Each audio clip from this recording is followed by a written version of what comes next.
இந்த போறப்பு தான் நல்லா ருசிச்சு சாப்பிட கிடைச்சது.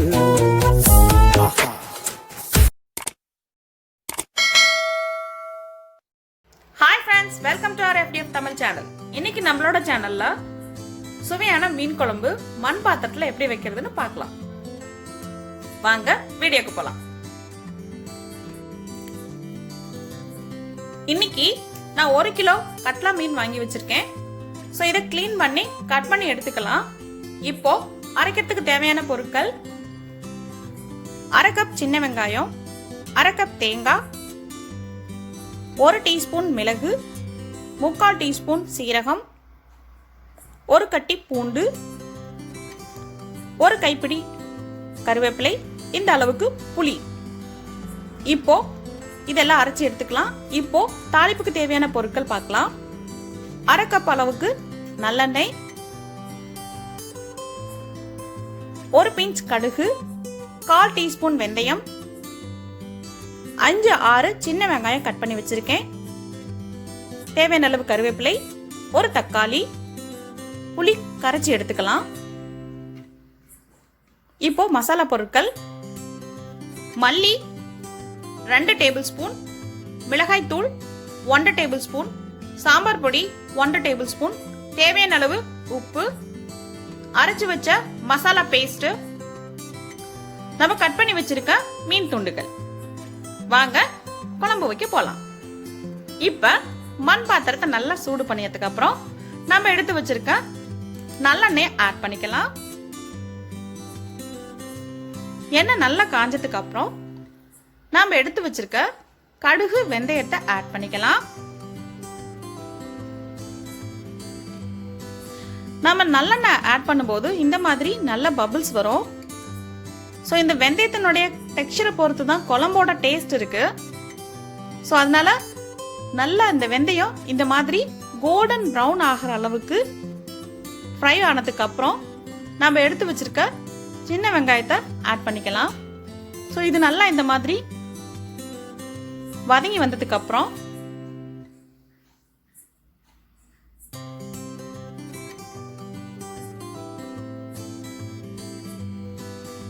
நம்ம எடுத்து வச்சிருக்க கருவேப்பிலையை ஆட் பண்ணிக்கலாம். அது கூடவே கட் பண்ணி வச்சிருக்கிற தக்காளியும் ஆட் பண்ணிக்கலாம். நல்லா சாட்டை பண்ணி விட்டுக்கலாம். சோ இது நல்லா வணங்கணும்.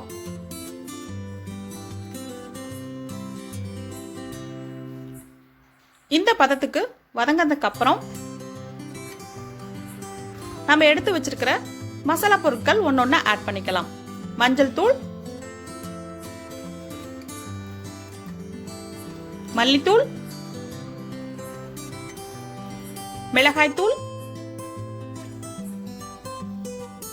சாம்பார் பொடி. சாம்பார் பொடிக்கு பதிலா நீங்க குழம்பு மிளகாய் தூள் ஆட் பண்ணிக்கலாம். சோ இது நல்லா கிளறி விட்டுக்கலாம். இப்போ நாம கரைச்சி வச்சிருக்கிற புளியை ஆட் பண்ணிக்கலாம். புளி இதுக்கு கொஞ்சம் தூக்கலா இருக்கும்போது நமக்கு குழம்போட டேஸ்ட் ரொம்ப நல்லா இருக்கும். இப்போ நம்ம மீதி இருக்கிற புளியும் நாம இதுல கரைச்சி ஆட் பண்ணியாச்சு. இது நல்லா கொதிக்கட்டும். ஒரு கொதி வந்ததுக்கு அப்புறம் நம்ம அரைச்சு வச்சிருக்கிற பேஸ்ட் இதுல ஆட் பண்ணிக்கலாம். இப்போ மீதி இருக்கிற பேஸ்டையும் நம்ம ஆட் பண்ணிக்கலாம். இதை நல்லா கலரி விட்டுக்கலாம். நாம மீன் கழுவும் போதே உப்பு போட்டு கழுவி இருக்கோம். பிளஸ் புளி கரைக்கும் போது நம்ம உப்பு கொஞ்சம் ஆட் பண்ணி கரைச்சிருக்கோம். ஸோ அதனால உப்பு ஆட் பண்ணும்போது நம்ம கொஞ்சமா ஆட் பண்ணிக்கலாம். தேவைப்பட்டா பின்னாடி ஆட் பண்ணிக்கலாம். ஸோ நான் இன்னும் கொஞ்சம் ஆட் பண்றேன். போதும். நல்லா கலரி விட்டுக்கலாம். கெட்டியா இருக்கு. ஸோ இன்னும் கொஞ்சம் நான் தண்ணி ஆட் பண்ணிக்கிறேன்.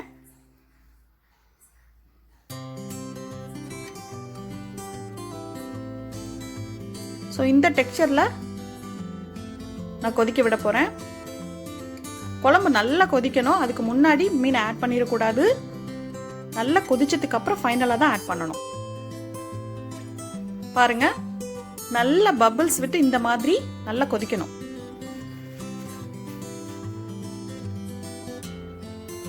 நல்லா கொதிச்சிட்டு இருக்கு. பாதி கொதிச்சிருச்சு, இன்னும் கொஞ்சம் கொதிக்கணும். ஸோ இப்போ நல்லா கொதிச்சிருச்சு. இதை எப்படி நம்ம கண்டுபிடிக்கலாம் அப்படின்னா, நம்ம ஆட் பண்ண நல்லெண்ணெய் குழம்புல இருந்து பிரிஞ்சு வர்ற ஸ்டேஜ் வரும்போது நமக்கு நல்லா குழம்பு கொதிச்சிருச்சு அப்படின்னு நல்லா தெரிஞ்சுக்கலாம். இப்போ நம்ம எடுத்து வச்சிருக்க மீன் துண்டுகளை ஆட் பண்ணிக்கலாம்.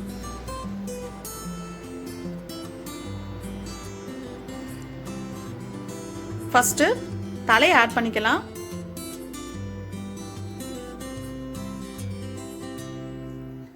இது நல்லா மூழ்கிற அளவுக்கு டிப் பண்ணி விட்டுக்கலாம். அடுத்து அதனோட கழுத்து பகுதியை ஆட் பண்ணிக்கலாம்.